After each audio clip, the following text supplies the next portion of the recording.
Mbadingolu assalamu alaikum wa rahmatullahi ta'ala wa barakatuh. Nanyim programme men keta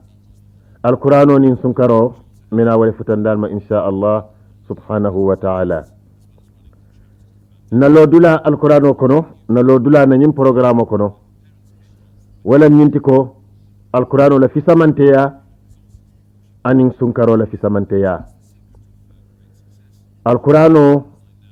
aye tolu men soto nun atata fo tallulu nin lulu ngamira na kacha labango mo walati nun mandika kangoto wo kammala be tenten na wala kan ka domandim foje insha Allah atanyin alqur'ano man satalla lakum kangolem bari nak anata ke kaba kuwoti men ye kaba kuwol be korindi ay hakilol be korindi ay ferol be korindi aya dafingol mu mebe fanan korindi aya jindi kila kan bi wasitati jibril alayhi salam wotumo jibril le malak kilarati kana ka ki kila kan sallallahu alayhi wa sallam kuma kangole men ni ba sata kan ibe batro kan ni ba fele kan ibe batro kan ni kila moyala ibe batro kan nyimbe barajo bije ala sorolu sora kemelem anin tannin nani ala harafolu dolla riwayatolu kama ayolu ñing wuli woro lem keme woro tan woro ni woro ala harafolu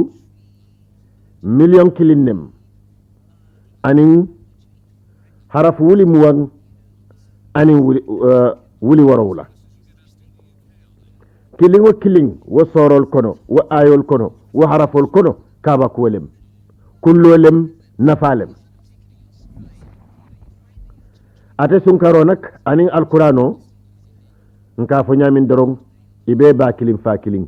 ila nafal be fadam mu kilinneti ye nafalu soto min nengota bankela no kila sallallahu alaihi wasallam ay nyim banki ako sunkaro de atinin alqur'ano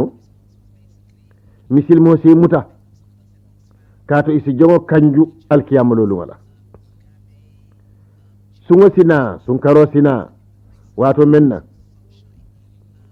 hadama dingo be dewrin asamira ko biyo ko te kelano fo man satallala yankan kato dorong wo wato le sungo sina asafaye ko asafo mario ko ey mario nin kendi ngode ntele nga bali nun domorola ani min jio anala ni dia kolbo mebe du karen so nga kanju ila yankan katola ako alqur'ano fanansina ka fo man satallaye ko ey mario nin mo ntele nga bal nu sinola abika nya soto ke nun ka sinoke suto salo alquran karamo du karen so nga kanju kila ko isaje alqurano nin sun karo si hadama dingo kanju isa tambindi ya samba arjana kila na ta ko tenki ko alqurano karola ako misilmolu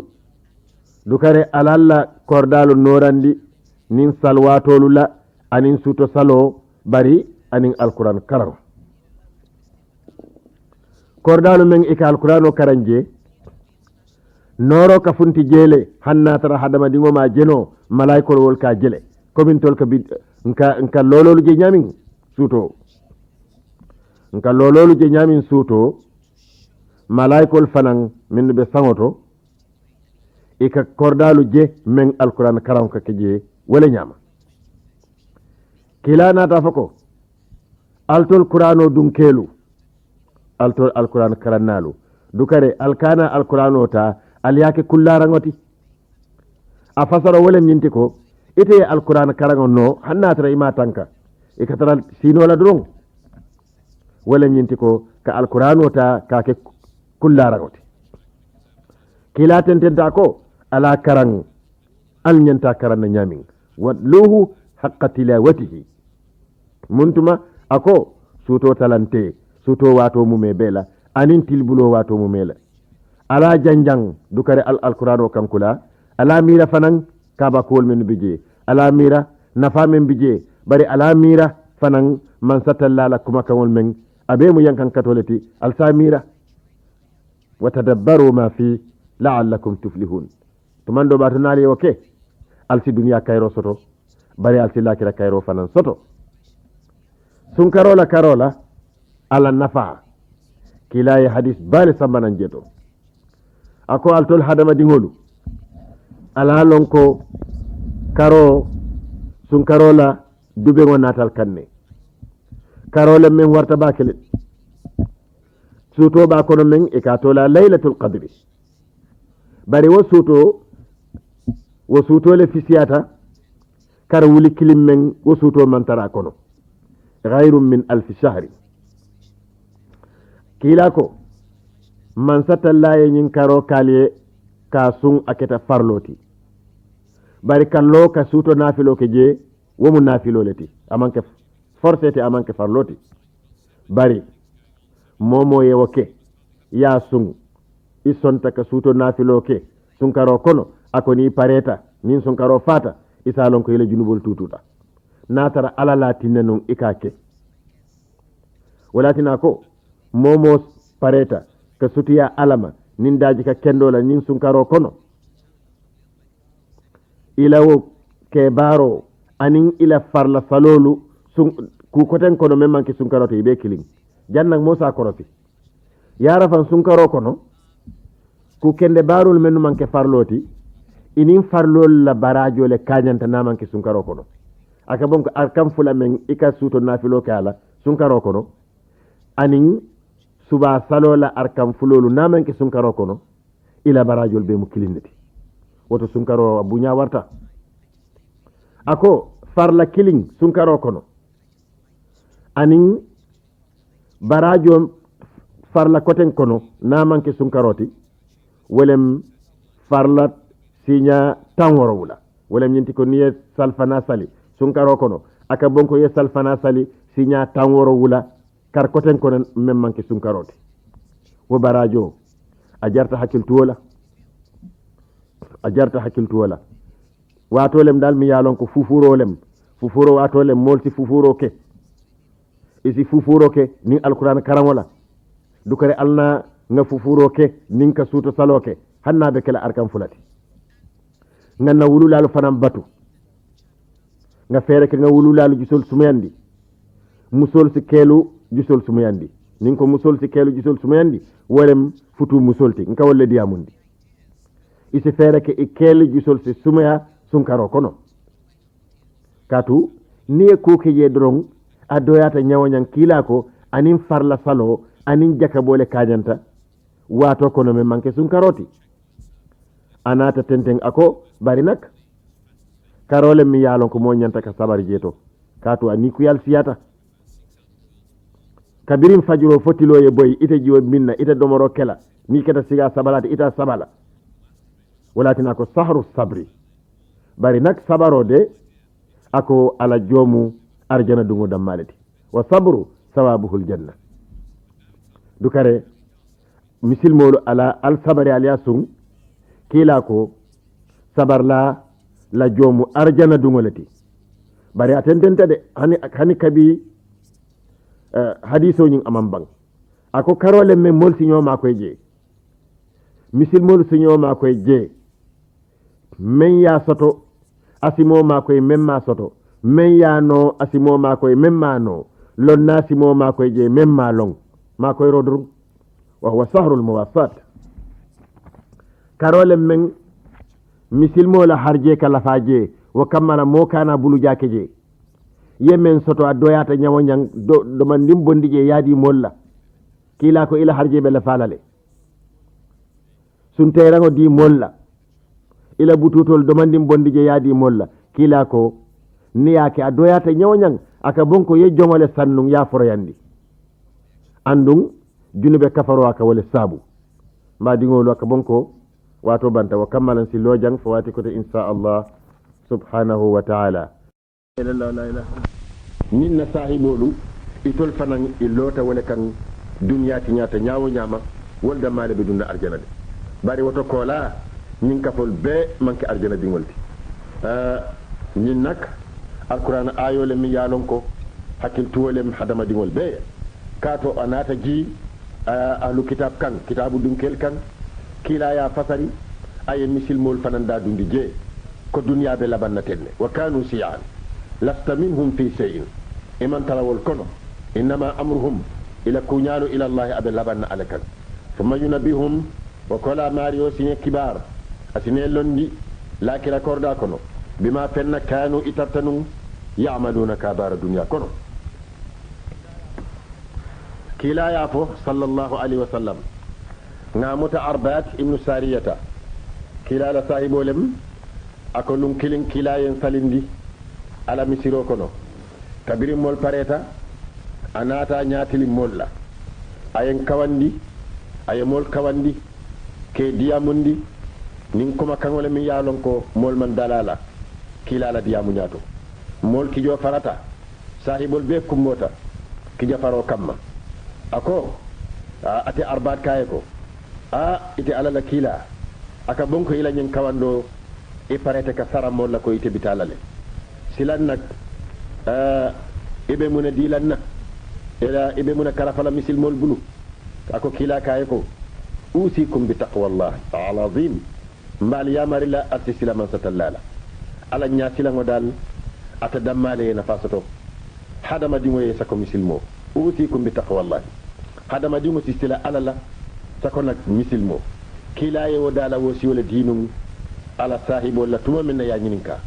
akoye ko alsila alala alti som fanan alkela moy kuma kendol la alkano maro fanan ke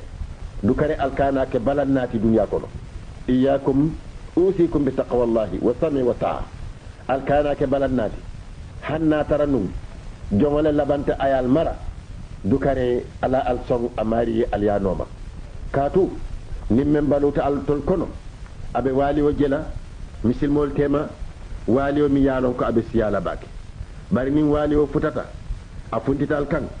dukare wa alaykum bi sunnati wa sunnati al khulafa'i rashidin al mahdiyyin tamassaku 'alayha wa 'addu 'alayha bin nawazib iyyakum wa muhdathati al umur fa inna kulla bid'atin dalalah wa kulla dalalatin fi nar akoy ko momo balutal kono abe wali o jela de misil me akono molte kambe na mo ñin dino la bari ni mo wato sita dukare al song aliyenna sunnol muta aliyenna filo muta aninna khalifol abubakar sadiq umar ibn al-khattab usman ibn affan ali ibn abi talib karramallahu wajha dukare na sahiba kendol la silo alo fana muta e bele filinta dukare ngamen fale teng alal hakilol tuje ala muta kendeke ala king al sakin nak anin tanka dangola fo nyin kamma ate kanal la mbal yamar la mbal hakilol bulandi la du kare alal hakilol tu anin bidangol men nyanta funti la dunya jaman la bawla mol min yalon ko ibe kafol lola ya yirwandi ya ke ko muslima yalim aya tara bidangol muslima ya ta ko si saje doron ate laban na fo ate mela doron ya hadama dingol filil andum filo atlem dimba silola wa kullu dalalatin fi nar ako kila yin yin yamaro di sahibolla tuma menna aye kawandi fo do wulta aya nyininka nyinin karola alqur'ano ko man jaa momo yenati ndiroke bil hasanati kuma nyima dum fasarlal be ko walem la ilaha illa allah katuniyaje iko atelem la ilaha illa allah wolem kumoti men nyata kumol bet kuma hadama dingo sa fono asi barajo soto je la ilaha illa allah wolem nyatati walati na fasar lal ko al hasanatu wolem la ilaha illa allah man jaa momo yenati ndiroke bil hasanati kuma nyimala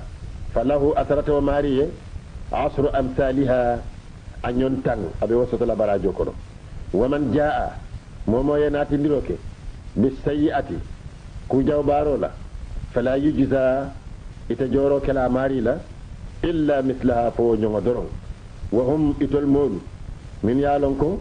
ikale jo la yuzlamuna ite toñela mole tije min yalon ko isa toñe kuma kendo nim misilmo yake waranto aya fo iba jola a ñon tanna bari wolem jooti mi yalon ko nak wole doyata beeti walatina alquran o ya sammanan bari modol bi je mol kono walla ko kendo alaba jola sinya tan woro wula modol bi je ila ku kende killing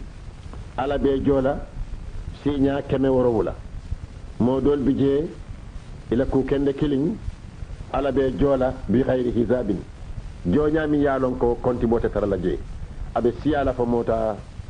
konti la no walatina kila sallallahu alaihi wasallam ay nyim fo ala kawando kono hadama dingol la aka bonko wotuma kan tolle fo ntol mi yalon ko mamma be ala balwala ako allah fi ashabi la tattakhiduhum qaradan min ba'di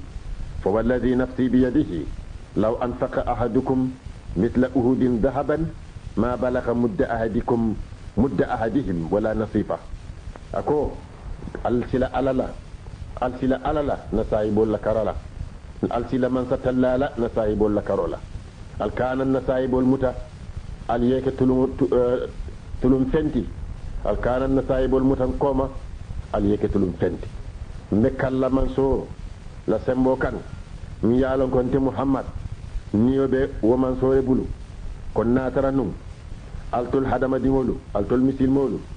min yalon ko almam mabe nabal wo kono natara num kilin na altul kono atlaye sano soto mi yalon ko asiyata faye bere uhud berosi anata bondi ka tay ka ke sadati fa abe banta la fital salon ko alawa barajo anin na saibo la mudu killing atasila hanna tara no mudo talantemo na saibo ye wala ka sadati altol misil mol kono doye sano ke sadati mi yalon ko asiyata fo ay jabalu uhud bero al salon ko alte tarandila no barajo la o kamala mo sela ngani yo nyandi mol kat ñoo dañ ñamin nak baro la nim barajo wolem ngani ñima dorong sonno mo la sameya fentije warotije hasibiya ci tije nafik ya man taraje isaje hanni do man dingo kedrong ala sa siyandiye nga fanon ko dol bije sinyatan ala ke jo wala dol bije sinyatan warawula dol bije sinya keme warawula dol bije bi khairi hisabin ala be jolale joñami yalon ka man dandula soto fasar lali hasanatu ta yake la ilaha illallah la ilaha illallah la waro kamma bari dal hasanatu wolem ku nyima drom ya fole waranto yake salo ku nyima lem ala to finko ku nyima lem jakabo ku nyima lem ala batol be dal fego fen ni yalon ko yake anyi nyandi drom falahu asru amsalha ibe sinyatan sotolaji adoyata nyawo nyama alqur'ano ko kilaye ko qul afako innani anta muhammad hadani rabbi mario yankandale hadani rabbi ala yantilindi ila siratin kata silokan mustaqimin min yalon ko abetilindin dinan aketa dinoti qayyiman min yalon ko abetilindin millata ibrahim walem annabi la ibrahim ala dino hanifan abe jankarin kasirka ya dino tuje wama kana ibrahim man taranu min al musrikin fulan kafumol kono nim misil moye ngani ya sitike ka ku jawo bara anata bula ite junubo safelaye naya bula nak ala nya silango kamma isi barajo safaye nim misil moye ngani ya sitoke ka ala soki anata bayi ite pen safelaye naya bayi ala nya silango kamma febma bantambili de bari asilata ala doron aya tuje isi ku ñima safaye nim misil moye ngani sitoke ka ku jawoke anatake isi ku kilin safaye ku jawola junube kilin isi wa safaye ñing alala fisamanteya anala hinanteya hadama dingo kan dron aka wale yitandi nin dinkirato qul afoye ko inna salati munte muhammad nasalo wa nusuki aninna alabato wa mahyaya aninna baluwo dunya baluwo mume wa mamati aninna saya lillahi abetarata alay rabbil alamina dafeŋol mume mario la sharika lahu fulanka fuman taraye ñinga ñinkumo men foten wa bidhalika ñinkumo men ŋabanketen nte muhammad tawhido ñing umirtu yewo yamarole dinna wa anante muhammad awwalul muslimin ntele misilme foloti misilmol kono ntele misilme foloti ñim misilme manto kono ala ko kilaye ko afa makan koliye afa jalam batulale ko ntede mbe ibrahima la dinole kono ibrahima dum amanke fulanka fu moti nun andum ntela salo ala lel tamu ala le katin ka sal jomu ta kasali ko koten datije na ala batolu nusuki kabirin hijo tano amume ala le tamu na dunya baluwo na barol be dunya baluwo kono abe ala le tamu andum na saya fanan abe ala le bulu rabbil alamin men kita dafegol mario nta andum mario le memman fulango soto andum ala ye yamari wala albe salon kon tele misilme foloti men sonta amario la yamarola misilme man tokono qul afoye ko a ghayra allahi faman satallatano abghi meñiniro kela rabban ala koten rabban mari koten fodum asida nga mari koten ñini menketa man satallatanoti wasidano ñinin karole men ka bayroke wa huwa annu ate rabbu kulli shay'in atelen fengo fe marioti wala taksibu abika fankantake kullu nafsin niyoni illa alayha fo ay junubo ben bara kan wada male be tarala kande ala bika toñero ke amanda annu ati dala nte muhammad nga mari kote ñini même manke dafeŋol mume be marioti andum junubote warala hadama dingo jaato kan fo ala ye fen lafaye je mi yalon ko amake wala taksibu kullu nafsin illa alayha andum wala taziru ata junubo dunilano niyote junubo dunilano wasiratun niyo mi yalon ko junube baralalem wisra ukhra ni koten na junubo alata sonna idingo ye junubo bara ite ya duni aya tara ima kulu akan ima sabu alata sonna wala alata sonna ila muso ye junubo bara ala ya nyafi kan aya tara ima yamarala aya tara ima yitandala aya tara man diye summa wata kola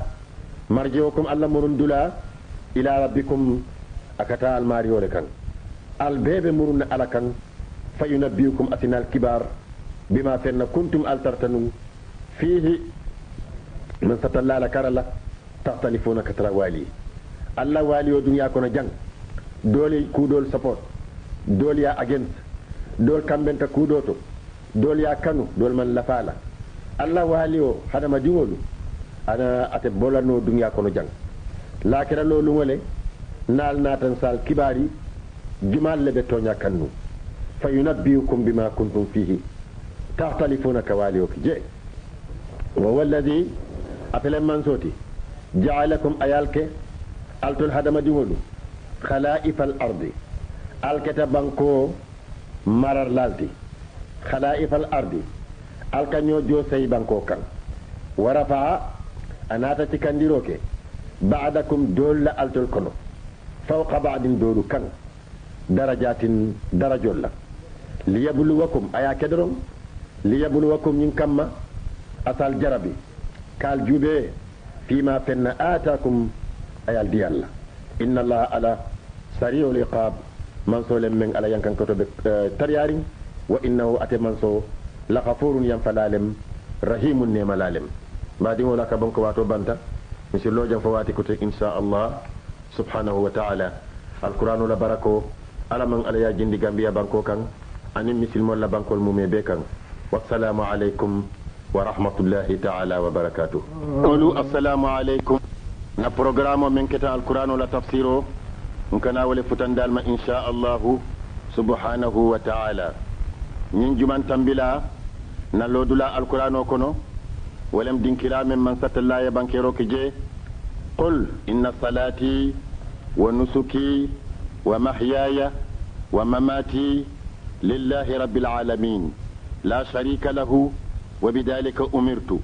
وأنا أول المسلمين فصورو لبندولاتو جيل من اللودولاتنم كيلا صلى الله عليه وسلم على يا ماركو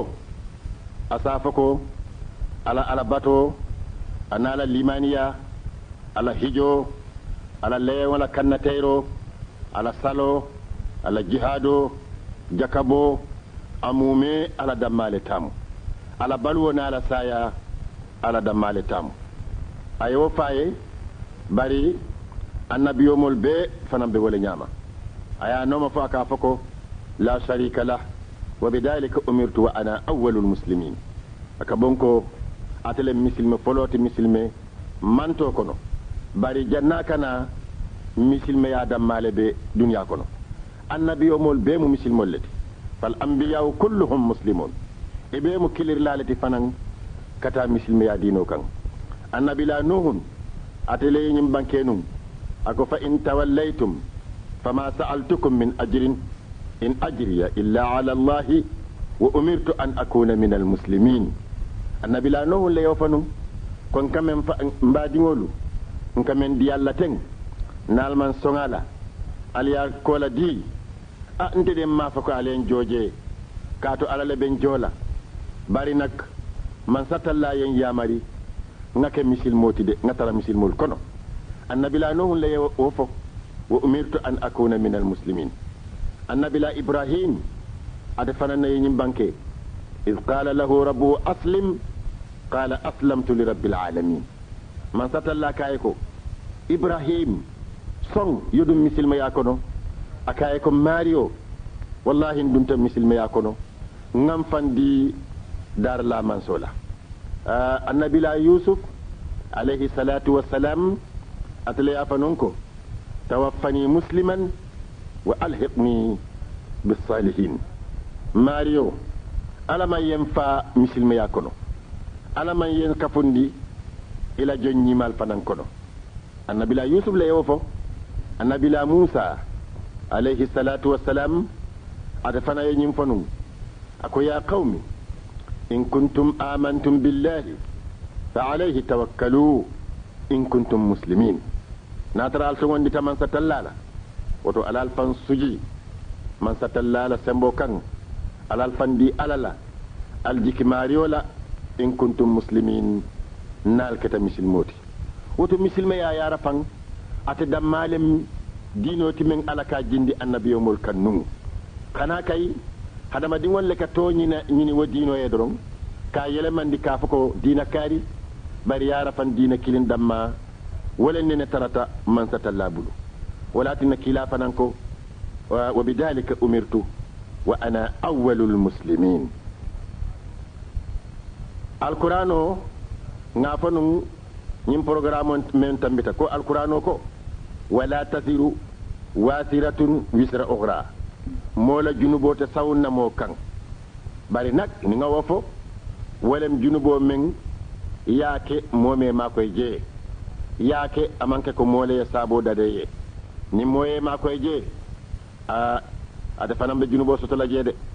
ila wa baro hannama ma be je ite be junub ata fanam be junubo soto la je de walakin nakila sallallahu alayhi wa sallam ako man sanna sunnatan sayyi'atan fa alayhi wisruha ووثر من عمل بها إلى يوم القيامة كلاكو موموي سنو لوندي ye silo dada mool ye mi yaalon ko sila jawolem ala sooki silolem ya dada ya tu hadama dingol ye duniya kono jang ifata isa lon ko ila wo sunno a junubo momo ye kukeje fo janni alkiyama lo lungo amari abala fansun junubo sotola a nyanta sotola nyamin bari ite fanan ye mi yaalon ko ite lay wo baro dada molye ya yitandi molye ite lay ya folo ite lay sembo di molla isa lon ko ibe niyo sotola je andum wote hadama dingol la niyo talala jeto fa alayhi wisruha wa wisru man amila biha ila yawmil qiyamah wa kamala nak mo si junubo keno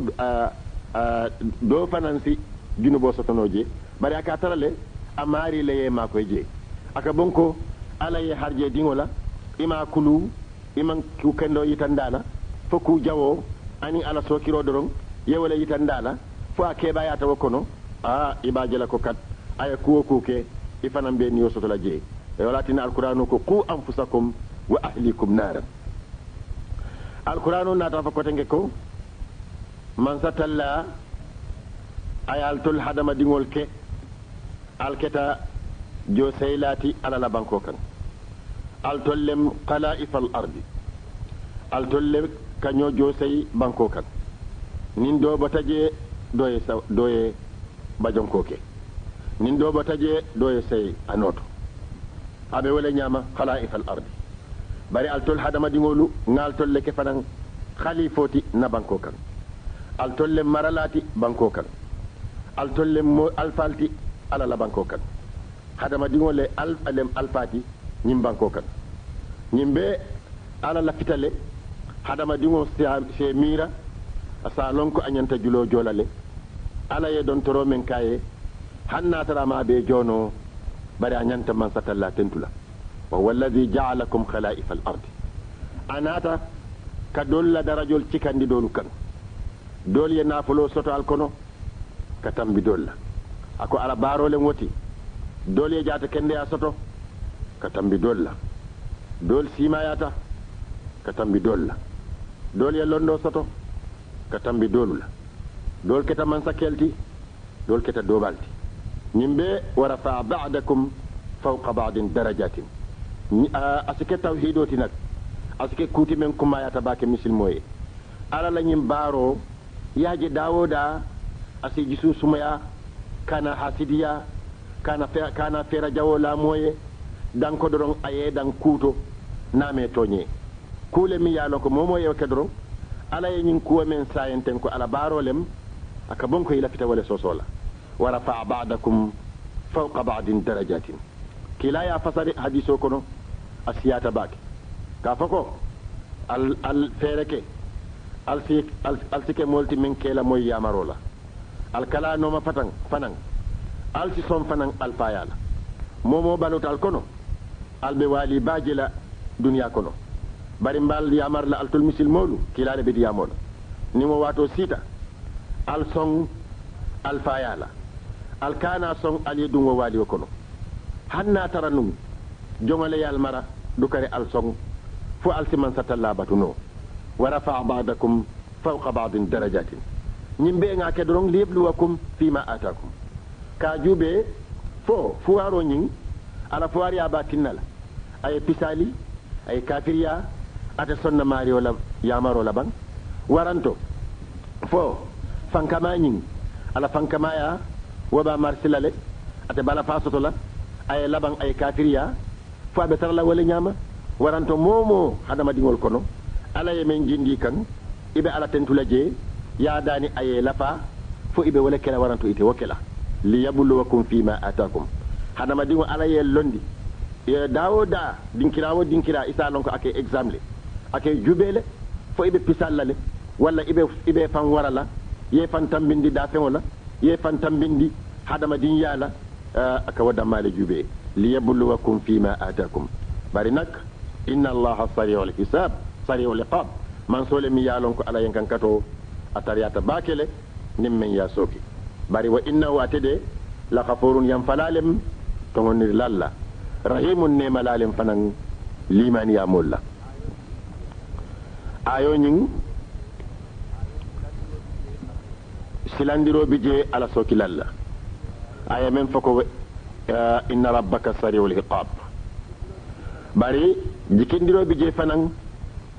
ala batulalla walatina abu hurayra tay ñim banke ako natara nun limaniya mo kendo alala mo ñima natara nun aya long yankan kato membe manso bulu mario bulu den nun ate lafila fanka dun arjana kato yankan kato membe mario bulu asiyata a warta fanan walatina alqur'ano ka fo din kira koten ka fo ko inna batsa rabbika lashadid inna batsa rabbika lashadid e mario la mutaro na la yankan kato ko le yata baki bari kila ko hani kabi na taranun kafiro nyin aya long alala nemo be fanuri nyamin anala balafa anala yamfo dennun kafir kilinte jikila tayla kafa kontete dunna aljanna ala so kila kilinte jikila tayla kafa kontete dunna arjana mbadi ngolu soro nyin abantale wolem suratul an'am abanta kayra kono alama man satalla ya kayro lafa aya jidindi gambia banko kan alama man satalla ya kayro jindi misilme bankol mume be kan alama man satalla ya kayro jindi duniya mume be kono alama man satalla ya dimbal be fa fitnal mi yalon ko ika wuli misilmol tema dimbabe dawoda min soro la horomo kan alama man satalla yo dumba duben ay kambe mo jo seyndi jeto ani ñoo ma koyro ani ñoo kano alama man satalla yo ke misilmol sondomol kono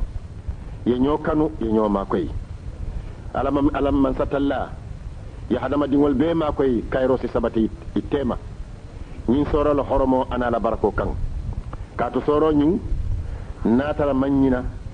nga fanun kabiri nga soro dati ko kabiri nga bijila malaika wuli tan woro wala malaika wuli tan woro wala wolle nata dandang wolle nata jibril dandang ibe ala to finko wala ka man satalla jamu ñin kamma suratul anam le kana ji ala la kila kan banko kan misil moliye woto soro ñin awarta bakele soro lem fana mi yalon ko abele jita sinya kilin kilaye alqur'ano dunga man jiwo nyama alquran ayo lu wat do bije aya kilin ka ji aya fula aya saba bari suratul anam ajita suto jibril ya sambanan malaika wuli tan woro wala nata dandan soro nyim fanan aya kilin bije man satalla to fula lay nyono ma je allah fula lay nyono ma je be nakiri nyokan iko niebe nyin soro kala na foyi futata wodin kirato haji wo haji ya dani alala andun kule men a jarta mo ya dani alala alaba jarala yalon duwa fanan aye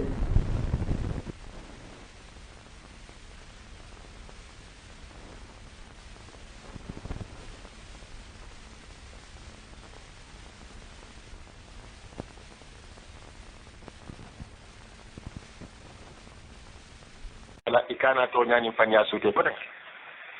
inma yaftari al-kadhiba alladhina la yu'minuna bi ayati Allah wa ulaika humul kadhibun yatawafan dante iman to nyafo man kafara momo kafiriyata billahi alama min ba'di imanihi ala al-imani yakola illa man fa mu'min ya forcé wa qalbuhu أصنمو مطمئن أبتن كندين بالإيمان من الإيمان يالا ولم ينتكو جوابه من نابري أكلو نيانتالون نالي مسلمو مسلمي بسالتا إكافرياتا إتنتنتا إلا وكافر ياكونو إموتتا من ستلاكو أبي ينكن كتلا ينكن كتو من أنين من خدم ديو ينكن كتو نياما خنا ناثرة sembole forcé ke batandi fola bango inata pisal kafo ko kafiriyata ayata isonno man kafiriya ene wala ya fadro dan ko yekana yankan katiro la mari isonno man kafiriya wote tanati o man ke tanati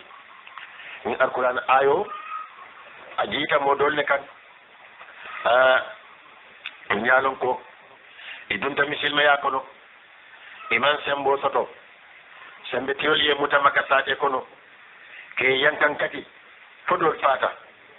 ye dol yankan kati ke yamar ko isi kafiriya alala anin kilani alqur'ano itol fanan nata song nin inne walla ayatara yi sonda molu limani yaɓe faari jettat anin ala kano anala kila anin alqur'ano non satalla nata ni ayo tiddi ammar ibnu yasir ɓe wol kono le a fama men kete yasir ya yankan kati ka busa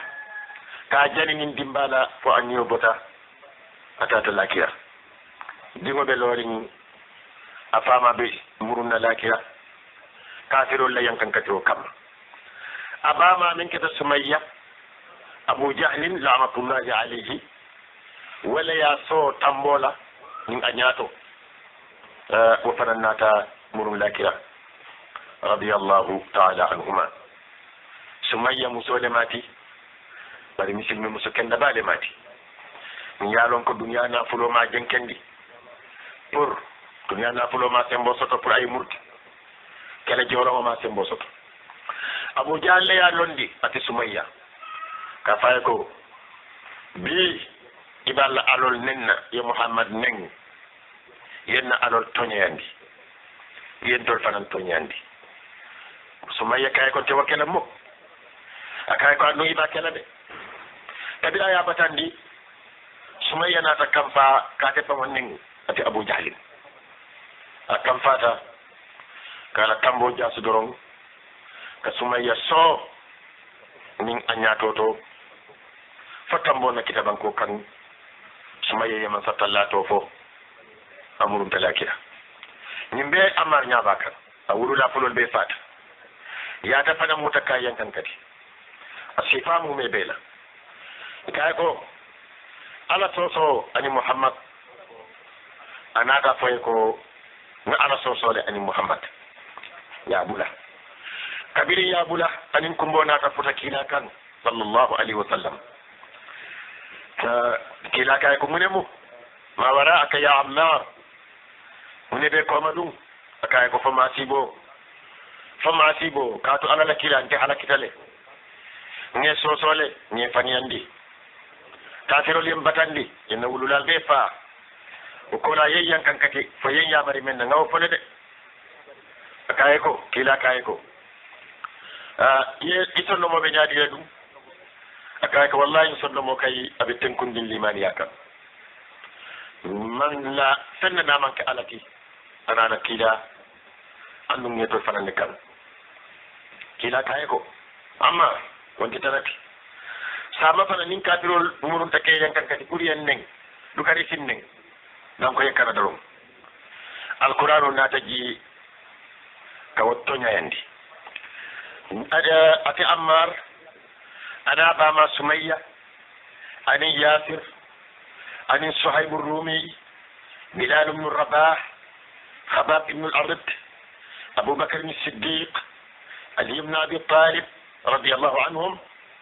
min le moti min yalon ko itollem sabiquna al-awwalun itollem mo fonoti min yalon ko kila la kirir folo men ay hanama di won kili ke commande misilme yakan itollem mo fonoti men yedan ko khadija bint khuwaylid kola kato khadija bint khuwaylid le misilme fonoti kila kola radiyallahu ta'ala anha ñunu men fonoti kadu misilme yakon men man sembo soto wali masiba jabaje ani yankan kati jama abubakar as-siddiq ate ala dambe anala kabilo hanni man dum misilba yakono walla ya fata fo amanyi bata sifaje o ko la fanan alfa bale matinum maka sate kono anata ken na ful kiti fanan bari wonyo wanyama labango fan ay bata doje ka to nyene nyapita kan ka lipa fa kefte bulu yenyim bata sifal leje amma bilal ibn rabah mo fingol mama mi yalon katele mo foloti men dum misilme yakon bilal ibn rabah mo le matinu mi yalon ko ni yanoma misafo ko afrika dimolem ethiopia wole mala bankoti bari a wuluta makka ya joñyandi je kabiri misilma ya funtita doron aɗum taƴe aɗa fana mo fololleti men no ye darbu ala la kilirola subhanahu wa taala ate nak natara num ñanciyaɓe keeri nden ɗum safa ko bilal ibn rabah mu ñancolete katu ya yankankati ñawo ñama andina man misal ka ala soso walla ka kiila nen sallallahu alayhi wa sallam waɗina manke man sattalla kawle natiten kafa ko man kafara momo kafiriyata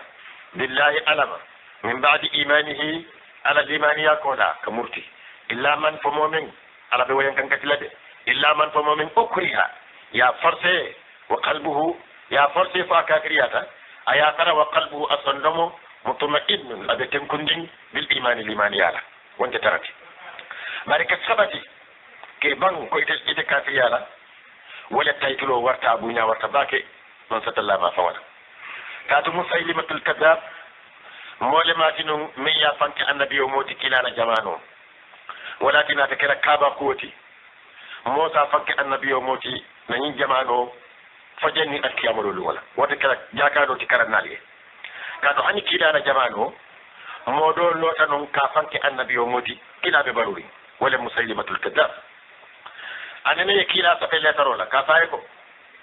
inna al arda baynana nisfa akaye ko alabu banko na nteni tele tamu mba talala temale na man sakunda sinane isi walo ñil letaro nak abota musaylima bulu min keta ala la kilati akata muhammad walin min keta ala la kilati isalon ko banko araw bankolu mba talala temale kara kilimo tele tamu kara kilimo tele tamu na banko sinane kila ye letaro jabi ako ali ibn abi talib ko safero kenye afaye ko aka men fako ala la annabi o molem afaye ko aman to nyako afaye ko nyin letaro bota muhammad le bulu min keta ala la kidar ya moti akata musaylimatul kadab kan mi yalon ko fan yala bale mati kila ya mari fan yandi sallallahu alaihi wasallam musaylimatul kadab awsanu mubalagha fan yala ba ika banko men fako nteni tele tamu ko farante to nyati banko man kente tati amanke ite tati ala la tamu bankoti abadila joye ka karafana min diyataye sallallahu alaihi wasallam wolim to nyako muti akaye ko ala la tamu bankoti banko man ke motati bari anaka banko ta nak ayaji mo la ka karafana min diyataye woto nadiyata alaye ati banko karafaitela nte fenno la jente muhammad nadiyata ye ati banko karafantela ite musaylima ite fenno la je min nem toñati ate wo musaylima wala nenen misilme fula muta aye londi ako doye ko yemunen fo muhammad la kuwoto ɗum wakaye ko muhammad de ala la kilalem akaye ko nte ɗum yemune fo nakkuwoto wakaye ko ite fanamo ala la kilaleti a jedata kaye ko woto ta yemen fo wolem toñati musaylima lemde wala ɓe ñinin karona fulan jago kaye ko ay mo fulan jago kumandi akaye ko yemune fo muhammad la kuwoto ɗum wakaye ko muhammad rasulullah ala la kilalem akaye ko nte ɗum yemune fo nakkuwoto kenni wakaye ko ntuloɓe kuliyarinde ikamen fo mamuyi akaye ɗum ko yemune fontela kuwoto fonte mo kilariyamoleti ban fo manke kilariyamoti akaye kon tulole ɓe kuyarin yemen fo mamoyi aya ñinin ka kutanke signa saban jango kendigo man sonka jaabi aya yamaro diya faa tabiri ñin kibaro futata kilama sallallahu alayhi wa sallam ako folonto mode mi yalon ko aya danteroke ko ntemo alala kilaleti musaylima mata fanamo alala kilaleti woye alala sonayale muta men ayadi a jomolla nin alala jawolla fite yankankatila ke miyota walla ke balo kilimbaliya ko yiti kafiriya a foye koɓe kafiriyata ɗon fo yiti kana wonte tanati o kammala kendigoye men ke tanante alala sonayale woti min akadi a jomoli bari mo fulan jango woye toña kankulade o kammala mba kon tonna fani allahu min ye toña kankula fani yo bota ala la wasona ya aya filije aya tonya tombon faqad sada'a bil haqqi fa hani'an lahu mba junar la mba kontonna wa kamala kalimatu haqq tonya kuma kamo ka wakili kafo nimmo la fita arjana kallanke yala ibe wori mutalade ni ma fa farande tarante isi arjana sadono bari arjana la daraja banu nimmel la fitala ibe sonna ka tonya bo hanni ni yobe boraje walakin man satallako walakin bari man sharaha momo ye fanundiroke bil kufri ka koy ndiroke bil kufri kafir yala sadran sisola fa alayhim abawalma ghadabun ما كان فامن الله كبو على ولهم أثرته عذاب ينكنكتو عظيم من بوار لباكد نسل مؤمن يا سيسو يلي كسون كافر يا ينا دنجي من ست الله على كم فات والكم باكي أنه بول ينكنكتلا ذلك وكلا نديرو بأنهم كويتول أني وينكنكتلو استحبوا الحياة الدنيا بلو ولكنو الدنيا ميانوك أوجو بسكيارين باكد الدنيا بلو ميانوك أوجو بسكيارين يولي كانوا كاتم على الآخرة لكن بلو من دن بلاسطو ساياتاكم كتنك وأن الله ألا لا يهدي أبك كان دندروك القوم مولو الكافرين من كده كافروتي أولئك ومولو الذين ملم طبع الله علي تنفروك على قلوبهم إسلام الله أيا توني وسمعهم أني إتلولو وأبصارهم أني إنيال لجير الله وأولئك ومولو هم إتل الخافلون إتل من الاتي إكنينا تونيالا إذا كسونا بني ومو سيفالو على كو أي سنمول تمبلي أي تاونو أتي سنة تونيالا إتلو فنان تتونيا مويلة فاي دمو إنيال فنان تتونيا جلا فاي سنالا لا جرم تونيا أنهم إتل دي هم إتل الخاسرون إتل بنولاتي في الآخرة الآخرة كوردا كنود ثم وقولا إن ربك إماريو للذين مولي حاجروا من وداية كتا مدينة من بعد ما فتنوا كبرين ينكنكتي وقولا ثم جاهدوا وقولا إنات جهادوك وصبروا وصبروا إنات صبر كألبتوا إن ربك إماريو من بعدها إلى وفتنا لوقولا أني لو ودايو قولا ككافريا ينكنكتو كما وقولا إنا تتوبي كبولي كولاي كتا مدينة إن ربك إمانيو وقولا دي لغفور ينفلالم وموسي فلا رحيم نيمان علم إتو المدي هذا ينفلي يلي نسيب مولو من كافرون ينكتل مكا ساتي كونو فاي بسالتا إنا تافو كافر يزكو تلفنا ساني ما الله كفولي كونو مكافريات محمد مالي bari ya foyi ne wala doron ama futai sonna mol kono ko kola inata bori kata madina ka kila taraje man satalla ko ayam fata wal malik andum abe ne mali mali fan itikaran yawmalu min taati abinala kullu nafsin niyoni tujadilu kason kandiroke an nafsiha afamay luma mi yalon ko niyoni na funtita abika ni ko tek nyaasato wala ak kiyama do lumati kullu nafsin ni ata ni katan na nyaasato kala momo ibe kumala kumo men satinna ya mira ko ni ya fu itikana alala yankan katola tujadilu an nafsiha wa fatarlako la yahummuha khayruha ni funtita al kiyama do lumo ni koten na kuwote jakalla ita mirala ifante iwulubante ifutu musonte ifutu kente ijimonte ikotonte to jajilu an nafsiya momo ni wulta alkiyama lolumo nafsi dorob madin kol quand même foko woyinte momo woyinte dorob mote mo nyasatola alkiyama lolumo bari ni alqur'ano yo fo dula ko tan alqur'ano ya koy ndiro ko je ko mo be ñonna faadale alkiyama lolumo ibe ñoo kanjula le fana bari yankan katola waro kamma ko walla falo dula mote mo nya sotola hani annabiyo molu ite mo nya sotola fonin alay ko koyndi naye semodi momen na ko ite kanjuro ka woto mo itaje nak ana tentoni kontano sina funti bari wallugo ni funti da doron ifamo doron de fankum doron wa tuwaffa isi timmandiroke kullu nafsin yoni ma amilat ayamen bara wa hum itol de jorlaɗu la yuslamuna ite toñela de ibika toñeroke woni yolu men iɓe joola haɗi jaaje keso ite toñela alate bondi junubo taala aya ñafi ila junubo kan ite misilmo walla ite adama dimo ate wandi baradio taala fanan kaadila kana ni junubo baltema wa hum la yuslamun ni woni yemen bara iso ndila iñayaje wa daraba allahu man satalla yelandiroke مثلا مثال قرية ولم ساتي دوتي مكة المكرمة كانت أكتنو كانت أتتنو آمنة أبلا النيار مطمئنة أبتن كندم فرن ساتي من يالون كفتنو بك ولجي كللال بك دنجي إكتا سافارول يغني بارو سطو ينا إلى ساتي كنو يترمو مايو دمال كونكوتي جي jankar jawo bano fananta kono kanat aminatan sate be lanna yari num wolem sate dum kelti do mutuma innatan abeten kundi yatiha akanaka rizqaha ala harje ragadan harje men be fanuri min kulli makanin kabodin kiral bela hani rumba ko kan ila harje kaboje kana makasate kono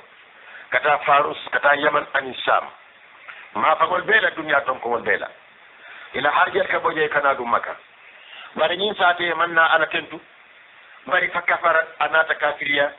bi an'amillahi man tatallala nemolla ولم كبرني النبي يومونا تفنكي كان يا سوسو فأذاقها الله على ياننني لباس الجوع لباس الجوع كونكو سيتيفانو أي كونكو كو سيتيفانو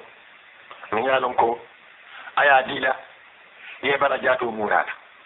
كاتو كونكو كاي برجاتو بيلا بين فأذاقها الله على ياننني لباس الجوع كونكو سيدفانو أنا يكونكون دي سنجي ورولا والخوف أن ينسلهم ولم كلا لسوجر الفرن كيسلندي بما تمصاب كانوا يترتنوا يسنون كابارا نمو دليلو يتمن أجات مثل مون بي ni ala ye banko diyandi ntol be nka ala tentulati nkana ala tonye nkana nyo tonye aka nemo yele mandile wa kammala makan ko la nemo yele mata sanji wara wala kan ko la fitay fala man fatalla ko me tonye de bima sa wasabula kanu itatanu yasnauna kabara wala qad ja'ahum afudatema itol makan ko rasulun kilariyamo na wala muhammad minhum kaboytol kono de ibadi wolem فكذبوه يا سوسو فأخذهم أناسي سوتو العذاب ينكنكتو ولم كم كجوبا بويتا سادي كنو وهم إتول مكان كولو ظالمون كتا تونير لاتي فكلوا الدمروكي أنتم المؤمنون مما في النار رزقكم الله على يالحر جندالا حلالا أيك حلالوتي طيبا أي تركي كورين مثل مولو من ستلاكو الكفن دم من حلالتا على يالحر جندما من يالونك حلالولم ando aɓe ke kurin amanke ribati amanke suña fenti amanke tafale fenti alkawodomo waskuru alsitendoroke niamatallahi alala nemo in kuntum nalketa multi nal tarata tabuduna kabatoroka iyahu ala dammade natara alsonta ko alala jogolle malti alka halalo domo ñimmu taytul balati ala ya jindi muminul kan kaatu ñi yamaro min ala yaadi imani ya molla ay walati annabiyo molla anata ke jikibati mi yalon ko nimmo jenketa riba domo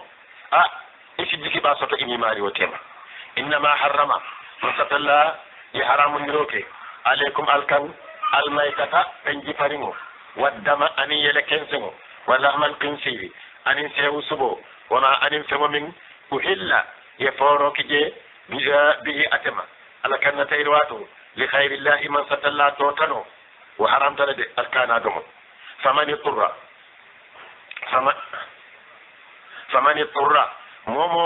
فمن اضطر مومو من تورتا خير باخ أمالي من كدنة بلاتي ولا عاد أمانك موتميا خير باخ أمانك كتن كنوتي ولا عاد أمانك دنة بلاتي فإن الله على دي غفور ينفلالم رحيم نيملالم فرقي فنجي فريمو أدمو حرام تلي بري ni batata isa domono mbaɗi won wato bantale fo wati ko ten insina ni alquran ayo koyengi ikay musole yewulu akete kaba koti yewo dimo men soto musole ya wulu iko musoma nyanna balula ni din ke wulu nin kibaro nata isaje molbe jele e kaka molbe fina buri kana ke bulo dila ke kondom ke juram ta ke bunya misil me musol salon ko bilim misil me yabe nala ay musol tara wa al halo de kono isi wono bari anata ay fata ke samba fo be nyim bunya ba men kono bilu wala misil me musol si wono lil ladina adraka mawli la yu'minuna ibika tomondi bil akhirati lakirala masalu sawi misali wa mi yalon ko abe jawyarin bakira de ولم كدم مسول بعده ولله أثرت عليه المثل الأعلى مثال وميانوكو أبي كتو تارين المثل الأعلى مثال وميانوكو أبي تكريم باكده ولم لا إله إلا الله أكو أدم مالك كافر لمن سالي ودي وجو ياتباك ولم كحدم دي وتاكا بعده من ستر الله كنت لمن سالي وجكتباك ولم تدم مالك انت من دي مسوسة سكونا كاباده وهو عدده العزيز من سبونياري ولم أنا من سيكونه من سياب من ناني سر الحكيم أبن يامن دين باك أنا دافع الكلمة ولو يؤاخذ الله من أنا يمتروكنهم الناس مولا بظلمهم إلى تونيرولا بظلمهم إلى على سوكيرولا دنم ما ترك أتبولا روكلا عليها بانكوكا من دابة حنمو كلم لكذا كابا كوتي وتيارف موما ينا وصلا moman nyanna jela ko ite mu kudeti ala bato kono ala ko na taranu aka hadama dingol be muta momo ye toñeroke momo ye ala soki ata julojo ako den mo kilinta tabana nyim banko kam ke akita kaba koti ya rafam be mu ala soki lalati wala yu'akhidullahu an-nas bis zulmihim ma taraka ala zahriya min dabati denu mbebe talale walakin bali yu'akhiruhum akala dukundi ka do man do ma ife isaje do ci tubi ila ajalin katako wucola musamman men belan kanamarin walam ila saya wato amin alkiyama lolu wala fa idha jaa nafatata ajaluhum ila balwa wuco nasita la yastakhiruna idika dukundi kawabalu ka wasaya tije sa'atan hani montor wati kilim bari wala yastaqdimuna idika saya faran saban node di ala soke nyawo nyama ni la saya wato man si idika fa ya batu nyawanja mafanan nak min saya wato shi kai katane to fa idza jaa ajaluhum la yastakhiruna sa'atan wa la yastaqdimun wa yaj'aluna lillahi ikakero alay ma ta'mun yakrahuna itol ya komba kelede walam di musolu abe ko alay di musol le soto watatifu akabankero ke alsinatum inamulu alkatiba faniya kati tol man alaji imalum sakona kalon kay di soto sakona ka fako di musol le moyti أن لهم واترته الحسنى نينيا على ما فولا إذا كمثل مول نياوالو كافويكو الله كده فانا الخمن فنين تونيادم انتو اللي بتر الديمات عليه تركومات كاتو الجيبي على الجيبي بفواري نيامي فواري على نيامي أدين تول الحالو بنيامي لا كده فانا تول اللي بتر الجنة أتول يتابتا كنتو لا جرم من قتل لك ولا فكو فنياكم كولم لا جرم تونيا أن لهم atarate ya na radin bade alako men mu toñati wala bi tol ñin janam batulalu e tolle bitala jahannam wa annahum e tolde mufratuna iba be tulajede ibe fayla je ka ñine la jeto wa annahum kay tol mufratuna ibe mol be la sabat na jede tallahi in kalta ala tola laqad arsalna la nakilaroke ila umamin kata man tolkan min qablika jani kana ita muhammad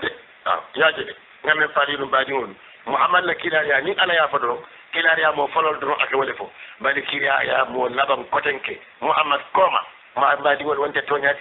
tallahi in kalta alama laqad arsalna nakilaro kenu